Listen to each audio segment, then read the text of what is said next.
முழு மதுவிலக்கை அமல்படுத்தினால் சாராயமும் கஞ்சாவும் பெருகிவிடும் அப்படின்னு சொல்லிட்டு மதுவிலக்கு மற்றும் ஆயத்தீர்வைத்துறை அமைச்சர் விக்னேஷ் அவர்கள் தெரிவித்திருக்கிறார். அவர் சொல்லும்போது என்ன சொல்றாருன்னா, டாஸ்மாக் வருமானம் அரசுக்கு செல்லல, அது நிறைய தனிநபர்களுக்கு அது போகுது, அதெல்லாம் நாங்கள் முறைப்படுத்துவோம்.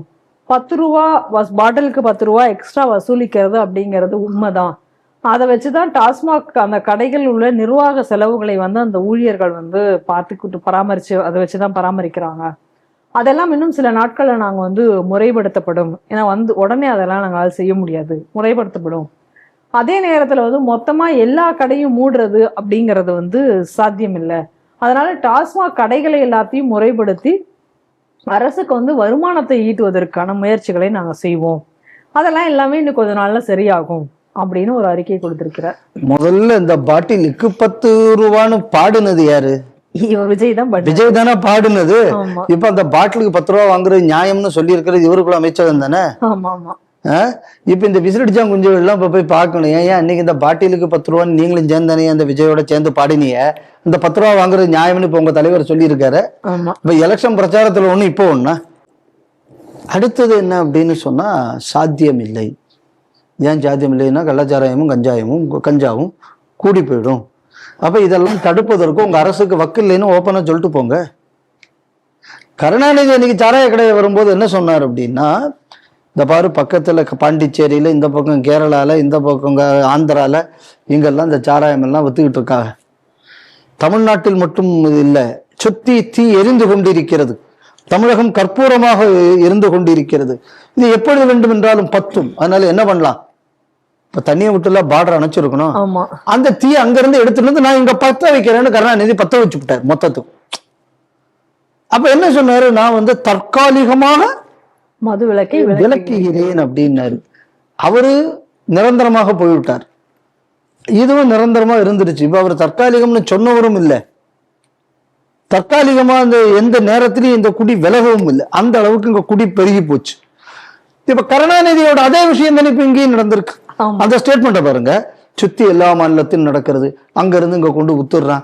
அதனால இங்க மக்கள் கெட்ட சரக்கெல்லாம் குடிச்சு செத்து போறாங்க. அதை தடுப்பதற்கு நான் சாராய கடையை திறக்கிறேன். இதான கருணாநிதி ஸ்டேட்மெண்ட். அதே ஸ்டேட்மெண்ட் தானே இன்னைக்கு இங்க கஞ்சா பெருகிவிடும், கள்ளச்சாராயம் பெருகிவிடும். அதனால என்ன, ஆனால் நீங்கள் எல்லாம் டாஸ்மாகில் குடியுங்கள். கருணாநிதி ஸ்டேட்மெண்ட்டுக்கு இதுக்கு என்னங்க வித்தியாசம் இருக்கு? பெரிய வித்தியாசம் ஒண்ணும் இல்லை. அதை ஆரம்பித்து வைத்தார் அவர். இவர்கள் இதை வளர்க்க போகிறார்கள். ரெண்டாவது, இதுதான் பார்த்தாம எங்களுக்கு வருமானம் எல்லாம் வரப்போகுது, இதை நாங்க இனிமே அதை பண்ணி முறைப்படுத்தி இந்த பணம் முழுமையாக அரசுக்கு வரும்படி நாங்கள் செய்ய போகிறோம். அப்படின்னா என்ன அர்த்தம் அப்படின்னா, இந்த அரசு குடிய வளர்க்க போகிறது. இந்த லட்சணத்துல நாங்கள் 717 கடைகளை அடைக்க வேண்டும் என்று உத்தரவிட்டார். அப்ப உத்தரவிட்டவர் செய்யக்கூடிய வேலையாது. அப்ப குடிய ஒழிக்கணும்னு ஒரு ஆள் மனசார நினைச்சா அந்த ஆள் பேசக்கூடிய அந்த கட்சி பேசக்கூடிய வார்த்தையாது. அப்ப மதுக்கடைகள் மூடப்பட மாட்டாது என்பதை அறிவித்து விட்டார்கள். முதல் பாயிண்ட். ரெண்டாவது, கஞ்சாவும் இதுவும் இங்க அதிகம் இருக்கு, ஒத்துக்கிட்டாங்க. ஏன்னா எல்லாருக்கும் தெரியும் ஊரம் மட்டும் போதை இருக்குன்னு. இந்த போதையை இனி எப்படி தடுக்க போறாங்க? இனி கொஞ்சம் கழிஞ்சு பஞ்சாப் அரசு மாதிரி சொல்ல போறாங்க. பஞ்சாப் அரசு இப்ப என்ன சொல்லிவிட்டாங்க, இந்த போதையெல்லாம் இப்ப தடுத்து போதையில இந்த விற்கிறவன் வாங்குறவன் எல்லாம் அரெஸ்ட் பண்ணினா தீராது பிரச்சனை. ஏன்னா அது கைமீறி போய்விட்டது. அதனால அவங்களெல்லாம் எப்படி கவுன்சிலிங் பண்றதுன்னு யோசிப்போம். அதனால இது தண்டனை கொடுக்கக்கூடிய லெவல்ல இருந்து இதை நம்ம மாத்தணும், நம்ம அப்ரோச்சையே மாத்தணும் அப்படின்னு பஞ்சாப்ல போதை கைமீறி போன உடனே சொல்லிவிட்டாங்க.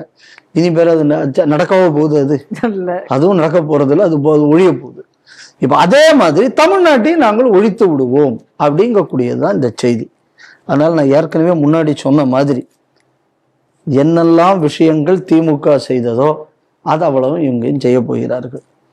அங்க திமுக காரன் வாங்கிக்கிட்டு இருந்த மாமூல இனிமே தாவேகாக்காரர்கள் வாங்க போகிறார்கள். சரி, ஒரே ஒரு விஷயம் என்னன்னா, பணம் எங்க போகுதுங்கிறதுல தான் பார்க்கணும். இனி திமுக காரங்க இல்லை கொஞ்சம் புட்சாலித்தனமா அதை கொஞ்சம் அழுத்தம் கொடுத்து அவங்களுக்கு சாதகமா அதை எப்படி மாற்றணுங்கிறத அவங்க பிஹெச்டி அதான் நடக்க போகுது. அதனால இது தாவேகா மந்திரி சபை என்பதை விட திமுக 2 அப்படின்னு இந்த மந்திரி சபைக்கு பேர் வைக்கிறது தான் பொருத்தமாக இருக்கும். இரண்டாவது, மதுவை நாங்கள் ஒழிக்க மாட்டோம். மக்கள் கஞ்சா அடித்து விடக்கூடாதே என்பதற்காக எல்லாரையும் நாங்கள் டாஸ்மாக் சரக்கு அடிக்க வைப்போம்.